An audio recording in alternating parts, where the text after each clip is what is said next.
Hello and welcome to Lost Love Chronicles. In today's story we have Mark, who is a physical specimen, a kickboxer, and a true warrior, who was cheated by his girlfriend Rebecca with a drug dealer for old time's sake. My name is Mark, and I'm a 27-year-old animator working at a media house. I'm pretty proud of my work and the fact that I'm well liked at the office. Beyond my professional life, I'm also an amateur kickboxer, standing at a towering 6 foot 5 inches and weighing around 240 pounds. Some people would call me a physical specimen. My peers at my kickboxing gym call me King. I used to have a girlfriend, Rebecca, who was 24 years old. She had a petite frame and skin that could be likened to porcelain. Her body was simply amazing. We met at a local gym where I used to work out. I was somewhat of a gym celebrity there, with my great physique and kickboxing skills, and it didn't go unnoticed. It was clear that Rebecca was interested in me, and she didn't take long to ask me out on a date. I agreed, as I was single at the time and knew I had a lot to offer. I was considered good-looking, had excellent kickboxing skills, and a stable job. Rebecca, on the other hand, worked as a front desk receptionist at a local construction company. I wasn't in a position to buy a house back then since I was investing heavily in the gym and kickboxing training to keep my physique in top shape. Managing food expenses was also a significant part of my routine. So, I was renting an apartment with the lease in my name. Rebecca and I dated for a few weeks, and things were going well. I was aware that she had been in a previous relationship that ended due to her partner's abusive behavior. Rebecca shared with me that her ex-boyfriend's name was Jose, and he hailed from Culiacan, Mexico. I was quite taken aback to hear that he was involved in drug smuggling. It's not something you'd expect someone like Rebecca to be associated with. She confided in me that initially, he didn't reveal his true colors, but over the course of a few months while they were dating, she got to know the real him. Sadly, she had to leave him because he became abusive. One fine day while on a date, she asked me if she can move in with me. Rebecca's move-in request took me by surprise, and I was initially reluctant, as I was concerned that it might disrupt my well-established routine. However, she was persistent, and I could see that she genuinely wanted to be with me. Ultimately, I decided to let her move in, and things seemed to be going well in our shared living arrangement. Rebecca's daily habits started to become a source of annoyance for me, particularly her extended bathing routine. In our small apartment, it was causing some inconvenience. My disciplined daily schedule was being disrupted, and it was affecting my work and training. Frustrated, I decided to have an honest conversation with her about my concerns and asked her to make some changes. At first, she seemed taken aback and tried to defend her habits, but I was firm in expressing my feelings and the impact it was having on me. To my relief, she eventually agreed to make adjustments and started following a more structured schedule. I was pleased that she listened to me. I used to take Rebecca out for dinners occasionally, and we always enjoyed our movie nights at home. We even ventured on trips to the woods together. My bed life was also going great, and she too had started to call me her king. One day, my coach approached me with an incredible opportunity. He asked if I'd be interested in attending a Muay Thai camp in Thailand, and to make it even more appealing, he offered to sponsor the entire trip, covering all expenses, including training. It was a once-in-a-lifetime opportunity, and I couldn't turn it down, so I agreed. When I informed Rebecca about this opportunity, she was clearly upset.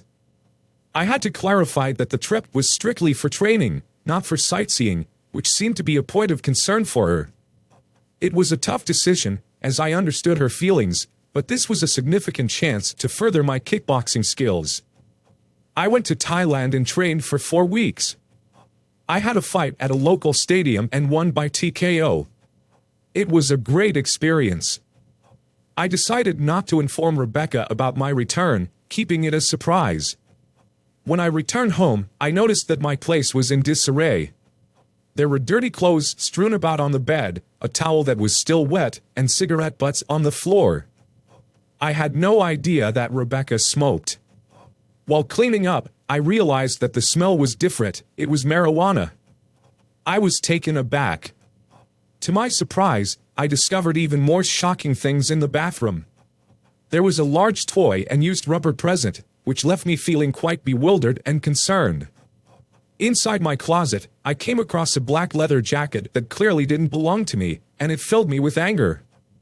It became evident to me that Rebecca might have been involved with someone else. When I inspected the jacket, I found small packets of white powder, which raised suspicions. It suddenly struck me that Rebecca's ex-boyfriend had been a drug dealer. I returned to the gym, got dressed for a workout, and began hitting the heavy bag. My coach observed my training and quickly asked me to stop. He guided me to his office and asked me to remove my gloves and take a seat. Tears streamed down my face, and I couldn't contain my emotions. I confided in my coach and shared everything with him, including my intention to propose to my girlfriend that day. He comforted me, telling me to stop crying, and he stood up and gave me a reassuring hug. After that, he suggested I change and then took me out for a drink at a bar. At the bar, he asked me a crucial question: "What do you want to do now?" I told him that I want to knock out Rebecca and her affair partner. He then asked me to find out who this guy is and let's take them out. I did not return to my place that evening and slept at the gym. I called my office and asked them if I can get 3 more days off. They agreed as there was not a lot of work at the office. I went to spy mode and went near my apartment and waited near my apartment building, wearing a hoodie, in the adjacent park. As I watched, I saw her arrive in a black lowrider with a Mexican guy wearing a cowboy hat driving the car. They parked in the visitors' parking area and entered the apartment building. A few minutes later, I walked to my apartment, which was at the corner, and as I got closer, I could hear unsettling sounds, almost like something out of a corn movie. My instincts told me to break open the door and go absolutely berserk. But I know that piece of trash that I used to love is not worth it. So, I went back to the gym and met my coach. I told him what I saw and he said that let me get something done for you. My coach told me what he planned and I laughed hard. My initial reaction was that this plan will never work. He told me to relax and stay at the gym. So, that evening my coach and a skinny guy we call Kay, who also works as a host on a YouTube channel that does these prank videos, went near my apartment and took some more guys just to fill in the shot. So, Rebecca and the Mexican guy arrive and Kay stops them. Rebecca left the car and went to the apartment, not wanting to be in the video. So, Kay goes back to the Mexican guy and asks if he wants to make some money. He told the guy that he needs to fight for it and he will be fighting some random guy to win money. The Mexican guy was already wasted and was already on a high. He agreed and we brought him to the gym. The coach made him sign a waiver form where he clearly mentions that he will not press charges for any injuries sustained during the fight. So, the first fight, he fought a small guy who had just started his training. The smaller guy quickly went in and acted that he was afraid of the Mexican guy and left the ring. Everyone cheered for the Mexican guy. He was pumped and got on top of the ring to celebrate and almost fell down in the ring. Kay went in the ring and gave him $100 and asked if he wants to make more money. He screamed like Stone Cold Steve Austin, "Hell yeah." So, I went down the ring. The fight started. I moved around the ring, peppered a few straight jabs. The guy seemed to be taking it fine. The next 20 seconds did not go well for him. I landed 36 punched all over his face and upper body and he collapsed. He was revived a few minutes later. We took him to the doctor and later found that he has 2 broken orbital bones, 7 cracked ribs and has concussions. The cops were there. We showed them the signed waiver by the guy. The cops later tried to search his belongings for any ID or address and details about the guy. They found Rebecca's credit card and some more packets of white stuff. They took the guy in custody. Upon searching his car, they found 2 handguns, some more white stuff and a bag full of cash. They took him straight to the big house. The cops reached my apartment and searched. They found marijuana in Rebecca's bag. It was not enough to put her in the big house, but she was arrested on suspicions of being involved with drug trafficking. When she was arrested, I switched off my phone and went to my apartment. My lease was expiring in 2 weeks and my coach had arranged a new place for me to move in. So, I packed all my stuff and moved to the new place. I gave the keys to the landlord and it was done. Rebecca was released 3 days later as there were no evidence against her being involved.